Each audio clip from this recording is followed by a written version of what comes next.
Assalamualaikum warahmatullahi wabarakatuh.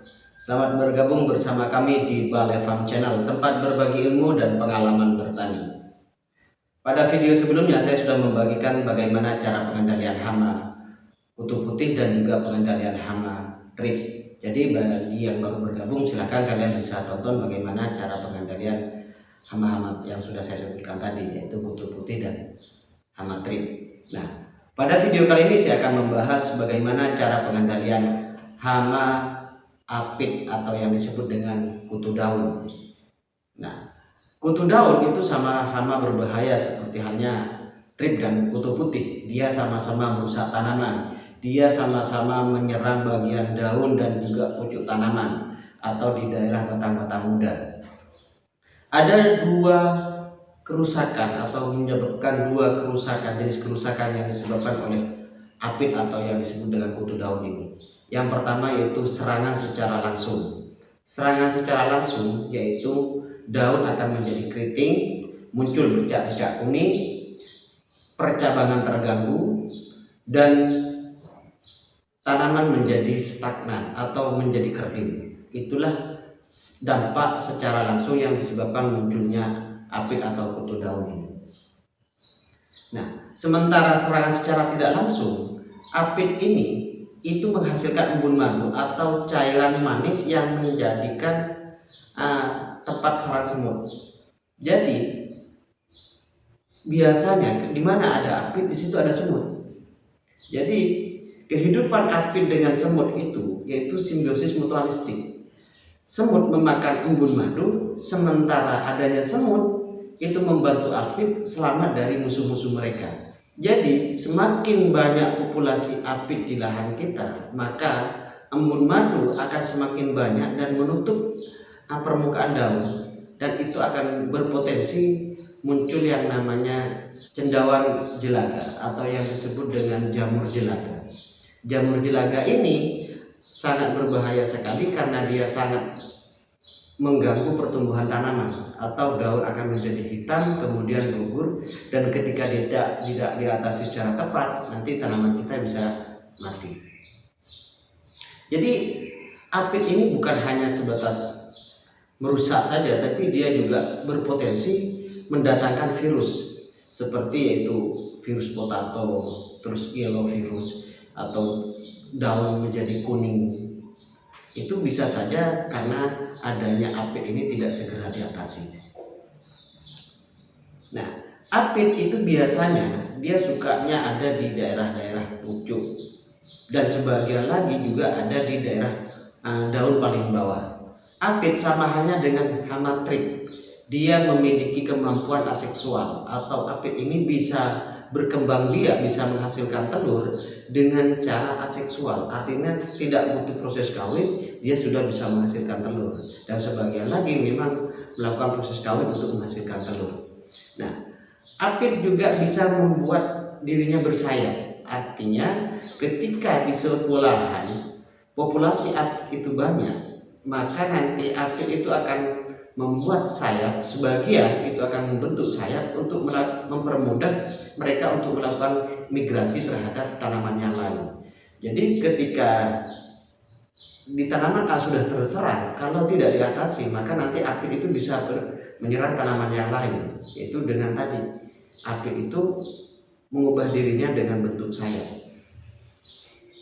Di Indonesia sendiri ada 4 jenis apit yang seringkali ditemukan. Yang pertama yaitu Apis gossypi, secara bahasa latinnya itu Apis gossypi. Yang kedua yaitu Mysus priscae. Yang ketiga yaitu Microsipum euphorbiae. Yang keempat yaitu Artosipum solani. Ciri-ciri dari hama ini, yang pertama yaitu Apis gossypi.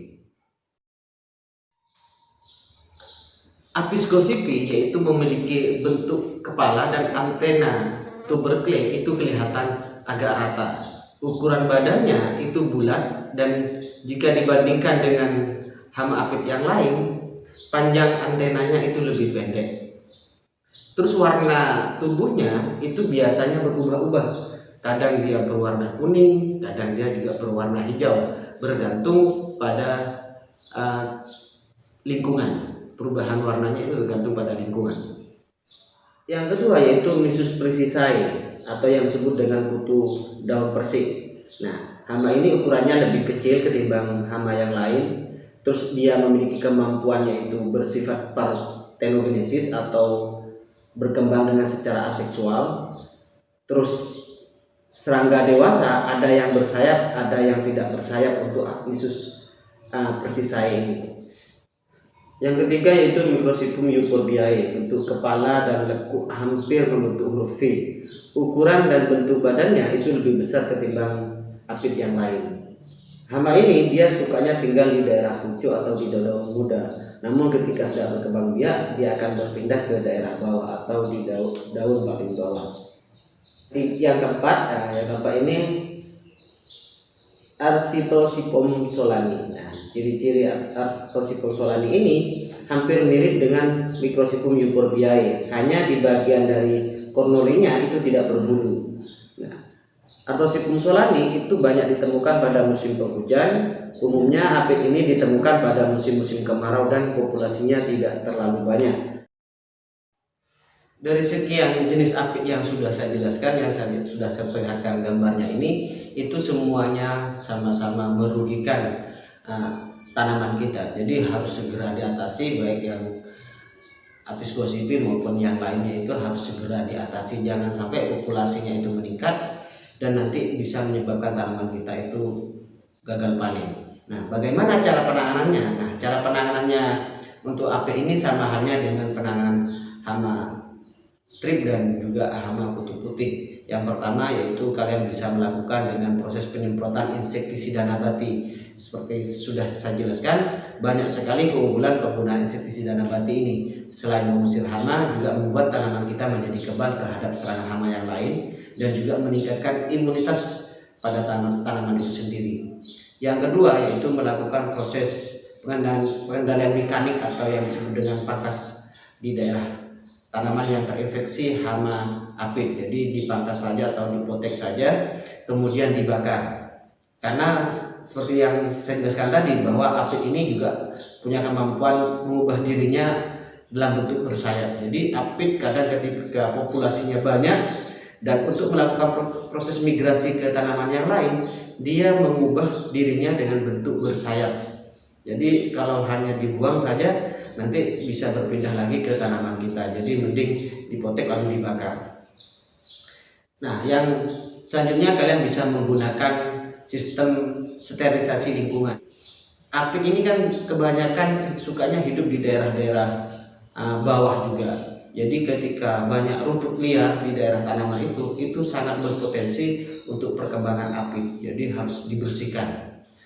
Terus yang terakhir, nah, ketika semuanya sudah dilakukan namun populasi apit semakin banyak atau tidak terkendali, baru kalian menggunakan yang terakhir yaitu menggunakan insektisida kimia. Nah, penggunaan insektisida kimia ini kalian bisa menggunakan yang kontak maupun yang sistemik. Cuma dalam penggunaan ini harus benar-benar hati-hati karena yang sifatnya kimia itu akan ada dampak negatif terhadap tanaman. Jadi ikuti aturan pakainya. Jika dalam petunjuk itu dalam satu tangki cuma cukup menggunakan 1 atau 2, jangan sampai 3. Takut nanti ada dampak buruk yang dihasilkan oleh adanya insektisida kimia ini. Jika penggunaan insektisida kimia menggunakan satu produk tidak cukup, kalian bisa mengemix atau mengkombinasikan dengan 2 insek sekaligus, biar nanti hamanya itu langsung pergi atau mati. Namun seperti yang saya jelaskan sebelumnya, harus hati-hati dengan penggunaan insektisida kimia ini. Nah, demikianlah bagaimana cara pengendalian apit. Mudah-mudahan video ini bisa menambah wawasan, menambah ilmu buat kawan-kawan semua, dan bagi kawan-kawan semua yang sekarang sedang bertani atau bercocok tanam dan tanamannya terserang hama apit, mudah-mudahan segera terkendali atau segera dapat diatasi. Demikian yang bisa saya berikan, yang saya informasikan terhadap kawan-kawan semua. Kurang lebihnya mohon maaf. Wassalamualaikum warahmatullahi wabarakatuh.